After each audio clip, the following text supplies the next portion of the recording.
तो एक गैजेट जो है वो पब्लिश हुई थी एक हमारे ट्रांसपोर्ट कमिश्नर साहब द्वारा, जो जितने भी रेट्स थे पैसेंजर व्हीकल्स के, जितने भी रेट्स थे तमाम कैटेगरीज के, वो जो था वो 18% हाइक के बाद जो गवर्नमेंट डिसीजन था, कैबिनेट का डिसीजन था, उसको एक ऑर्डर की शक्ल में 30 अप्रैल को वो निकाला गया था वो।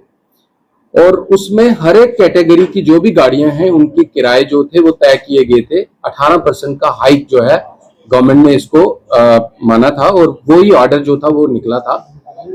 उसी में हर एक रूट के जो रेट थे वो पूरी वो बुकलेट थी, मैं अभी आपको प्रोवाइड करूंगा। सबसे पहले मैं बताऊं कि ये जो रेट है ये एक प्रतिक्रिया रहती है। रेट कोई एक आदमी तय नहीं करता, रेट कोई एक ऑफिस तय नहीं करता। ये रेट तकरीबन 2 से 4 महीने लगते हैं। बहुत सी कमेटियां होती हैं जो बैठ के छोटे छोटे पैरामीटर्स को देखती हैं, गाड़ी के चेसिस से लेके गाड़ी की फैब्रिकेशन कंप्लीशन तक, गाड़ी के टायर, गाड़ी की बैटरी, गाड़ी पे होने वाले खर्चे, इंश्योरेंस, गाड़ी चलाने के लिए जो ड्राइवर रखा जाता है उसकी कितनी सैलरी, उसका कितना खाने पीने का खर्चा, ये सारी चीजों को कैलकुलेट करके, ये सारे पैरामीटर्स को देख के, और इन सारी प्रतिक्रिया में जो ट्रांसपोर्ट वेलफेयर एसोसिएशन रहती है, जो रजिस्टर्ड एसोसिएशन हैं, उनको कॉल किया जाता है। कमेटीज जो बनी है हायर लेवल पे, और वो मेंबर रहते हैं इसमें, उनके साथ डिस्कस किया जाता है, उनसे रिप्रेजेंटेशंस ली जाती है, उनका पॉइंट ऑफ व्यू देखा जाता है। उसको फिर एनालाइज करने के बाद कम से कम 4 स्टेप पे ये रेट जो है एनालाइज किए जाते हैं। और उसके बाद जो हाई पावर्ड जो कमेटी होती है headed by additional chief secretary finance, वहां पे जाके जो यहां से रिकमेंडेशंस गई होती हैं, वो रिकमेंडेशंस वहां पे फिर इन लोगों को बुलाया जाता है। एसोसिएशंस के जितने भी जो भी चुने हुए लोग होते हैं वो वहां उस मीटिंग में मौजूद रहते हैं। उसके सामने ये सारा डिस्कस होने के बाद फाइनल रेट तय किया जाता है, जो रेट फिर उसके बाद कैबिनेट में जाता है, और कैबिनेट के अप्रूवल के बाद ये रेट्स जो हैं ये निकलते हैं। मैं सोशल मीडिया पे ये देख रहा हूं कि कुछ लोगों को नीचे बहका रहे हैं कि एक कमरे में बैठ के आरटीओ द्वारा या ट्रांसपोर्ट कमिश्नर द्वारा या किसी भी एक आदमी द्वारा ये रेट हम पे थोप दिए गए। मैं आपको बता दूं कि 5 साल के बाद ये रेट जो है ये एनहांस हुए हैं, ये रेट रिवाइज हुए हैं। 18% का जो है हाइक दिया गया है। जैसे कि मैं आपको बता दूं कि ये रेट किलोमीटर के माध्यम से बताए गए हैं कि इतने किलोमीटर पे इतना किराया होगा। तो हमने ये कहा कि किलोमीटर में अगर ये रेट है तो जो पब्लिक है, चाहे वो ई ऑटो पे बैठेगी, चाहे वो ई रिक्शा पे बैठेगी या ब्लैक ऑटो पे बैठेगी, उनमें मीटर जो है वो अनिवार्य है। क्योंकि किस तरह से ये देखा जाएगा कि मैं कहां से कितने किलोमीटर तक चला, तो हमने ये कहा कि मीटर जो है इनमें होना चाहिए, जो कि मैंडेटरी है। तो मुझे लगता है मोर देन 50% लोगों ने ये मीटर इंस्टॉल भी कर दिए। एक अच्छा अमाउंट इनको मिला है। ये जो हमारा पेट्रोल वर्जन जो ऑटो है, ब्लैक ऑटो जिसको आप कहते हो, उसका 26 रुपए, क्योंकि उसकी पेट्रोल की कास्ट देखी गई 26 रुपए पैरा किलोमीटर, उसके बाद 20 रुपए पर किलोमीटर उसका रेट, जितना भी किलोमीटर वो चलेगा। लेकिन इसका पता तभी चलेगा सवारी को कि उसके सामने मीटर है। फिर ई ऑटो को पहला किलोमीटर ये दिया गया कि पहला किलोमीटर 25 रुपए, और उसके बाद जितने भी किलोमीटर सवारी सफर करती है तो 20 रुपए, ये और ऐड होता रहेगा। इसी तरह ई रिक्शा जो है, कंप्लीट ई रिक्शा को 1 किलोमीटर पहला 15 रुपए, फिर जितना किलोमीटर वो चलेगा 15 रुपए।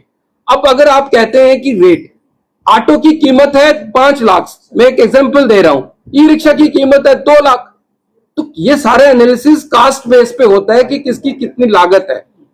उसके बेस यही रहता है कि उसकी कितनी लाइफ है, उस बेस पे ये रेट तय किए जाते हैं। बड़े छोटे छोटे माइन्यूट इस पे चीजें जो है वो नोट की जाती हैं, उसके बाद ये रेट फिक्स होता है। तो ये अच्छे रेट थे। पहले किलोमीटर में 15 रुपए, फिर उसके बाद जितना वो चलेगा 15 रुपए और ऐड होता रहेगा। तो हमने जब मीटर्स के लिए कहा तो 50% लोगों ने मीटर लगवा भी दिए। मीटर में मैं आपको बता दूं, उसमें भी बड़ी धारणा, बड़ी चीजें चली, पता नहीं क्या हो गया। मीटर हमारा लगवाना हमारा मैंडेट नहीं है, वो हमारे जो मेट्रोलॉजी, लीगल मेट्रोलॉजी डिपार्टमेंट है, वो फिक्स करते हैं। मीटर को सीलिंग उन्होंने करनी है, जो वेट एंड मेजर वाले हैं, और हमारा काम है देखना कि ये मीटर जो है ये इंस्टॉल है कि नहीं। हमने कहा जहां से आपको सस्ता मीटर लगता है आप लगाएं। हमने कोई ये नहीं कहा आप वहां जाएं, जहां आपका मन करता है मीटर लगवाएं। फिर क्योंकि अमरनाथ यात्रा थी, हमारे बहुत से मेहमान आने वाले हैं, क्योंकि 50% लोगों ने लगवा लिया था, हमने एक इनिशिएटिव और लिया कि हमने जितने भी प्रोमिनेंट प्लेसेस थी जम्मू की, चाहे वो बस स्टैंड है, चाहे वो एयरपोर्ट है, चाहे वो रेलवे स्टेशन है, चाहे आप हमारे भगवती नगर बेस कैंप पे जाएं, या फिर आप देखिए रिवर फ्रंट जहां से ये यात्रा इनिशिएट होगी, सभी जगह पे हमने रेट की बड़ी बड़ी होर्डिंग्स लगा दी, ताकि अगर कहीं मीटर नहीं लगा हुआ अभी तो किसी को कोई दिक्कत ना आए। उसके अलावा हमने 15,000 के करीब ये रेट लिस्ट की जो कॉपीज थी ये प्रिंट करवा के free of cost E auto, e rickshaw और इन लोगों को और मेटाडोर वालों को ये हम प्रोवाइड कर रहे हैं, ताकि किसी भी सवारी को, किसी तरह की, किसी भी जम्मू वासी को या जो भी हमारे मेहमान आ रहे हैं उनको किसी तरह की दिक्कत ना आए, इनके साथ कोई कंफ्लिक्ट पैदा ना हो, लड़ाई ना हो, और ओवर चार्जिंग की जो बातें यात्रा के दौरान रहती हैं उसको हमने प्री हैंड, और ये जो भी डायरेक्शंस हैं ये हायर अथॉरिटीज की डायरेक्शन है जो यात्रा को देख रहे हैं, ये सारे स्टेप हमने आने वाली यात्रा को मद्देनजर रखते हुए किए हैं। मुझे लगता है कि कुछ लोग अपने सेल्फ इंटरेस्ट के लिए हमारे ये जो बोले वाले ऑटो वाले या ई रिक्शा वाले लोग हैं इनको बरगला रहे हैं। मैं आपको पहले बता दूं कि मीटर अनिवार्य है, ये लगाना पड़ेगा। और एक तो मैं ये सुन रहा हूं कि कोई कह रहा है कि सरकार कौन है हमें बताने वाली, वो कौन होते हैं रेट बताने वाले, रेट हम बताएंगे। तो इस तरह की चीजें कवर करने वालों से भी मेरी बेनती है कि आप जब ये चीज एक सोशल मीडिया प्लेटफॉर्म पे बताओगे तो आपकी साख भी खराब होती है कि इस मानसिकता का जो आदमी है जो कहता है कि हम बताएंगे, सरकार कौन होती है निर्धारित करने वाली, सरकार को किसने हक दिया ये करने वाला। तो बड़ी अजीब सी बातें हैं ये जो सोशल मीडिया पे चल रही हैं। तो मेरा ये आप लोगों से बात करने का आज यही मकसद था कि सरकार बिल्कुल क्लियर है, क्योंकि अच्छे रेट्स इनको दिए गए हैं। आप भी खुद भी सफर करते हैं, आप देखें कि अगर 1 किलोमीटर का 25 रुपए ई ऑटो का रेट है तो कम नहीं है मुझे लगता है, और उसके बाद अगर वो जितने किलोमीटर बढ़ रहा है तो उसका 20 रुपए वो एनहांस हो रहा है। तो एक अच्छा हैंडसम अमाउंट, मुझे लगता है उतना ही आप ये रेट लिस्ट को जब स्टडी करेंगे मुझे लगता है उतना ही पैसा बनेगा जो वो बगैर मीटर के ले रहे थे। मैं कहता हूं कई जगह पे उससे ज्यादा भी बन सकता है, लेकिन एक ट्रांसपेरेंसी है, एक साफ सुथरा सिस्टम है, किसी के साथ कोई झगड़ा ना हो। आए दिन कंप्लेन्स आती है, ये जो भी हम करते हैं ये कोई एक हमारी ये अपनी इंटेंशन नहीं होती, ये लोगों के व्यूज होते हैं, लोगों के पोर्टल पे कंप्लेन्स होती हैं, उनको हम रिजॉल्व करने के लिए ये सारी जितनी भी चीजें हैं कि किस तरह से हम सुधार ला सकते हैं। इसी तरह पिछले दिनों एम्बुलेंसेस का इशू रहा कि एम्बुलेंस वाले जो हैं वो लोगों से, एक तो वो लोग मुसीबत में रहते हैं उनको इतना चार्ज करते हैं, और कुछ पंजाब से या दूसरी स्टेट से एम्बुलेंस यहाँ आके काम कर रही है। हमने उस पर भी काम किया, वहां पे भी नाके लगाए और कुछ पकड़ी भी हैं हमने। कुछ जम्मू के जो बुद्धिजीवी हैं उन्होंने हमारे संज्ञान में ये चीजें लाई, तो हमने उस पर भी एक्ट किया। अब उनका रेट जो है क्योंकि डिसाइड नहीं हुआ था इस बुक में, तो हमने गवर्नमेंट को वो भी रिकमेंड किया कि इनका भी एक रेट जो है वो फिक्स किया जाए। प्रीपेड एम्बुलेंस का हमने हॉस्पिटल के अंदर से ही वो शुरुआत हो गई। तो ये जहां जहां से भी हमें कंप्लेंट्स आती हैं, मैं आपको बताऊं रात को 1:30 बजे भी मुझे कॉल आती है कि सर हमने कटरा जाना था, मेरा नंबर गूगल पे है। किसी भी ऑफिसर का नंबर आपको नहीं मिलेगा इस तरह गूगल पे। मुझे 1:30 बजे भी रात को कॉल आती है कि सर हमने कटरा जाना है, बस स्टैंड पे है, यहां बस कोई नहीं है। तो मैं नाराजगी नहीं जाहिर करता, वो मेरा मेहमान है, पता नहीं किस स्टेट से आया है, मुझे उस वक्त उसको सुनना है, या मुझे ये नहीं देखना मैं एक पब्लिक डोमेन में यहाँ पे बैठा हूं, मैं लोगों का नौकर हूं। तो मेरी हाथ जोड़ के आपके माध्यम से लोग, ये जो लोग इनको बरगला रहे हैं, इनसे अपील है कि ऐसा मत करें। आप अपने सेल्फ इंटरेस्ट के लिए, अपनी लीडरी के लिए एक गलत धारणा जो है वो यहाँ लोगों में ला रहे हैं। ई ऑटो वाले, ई रिक्शा वाले, मुझे पता है वो दिहाड़ी लगाएंगे तो बेचारे अपना काम दाम करते हैं, अपना वो परिवार का जो है निर्माण करते हैं।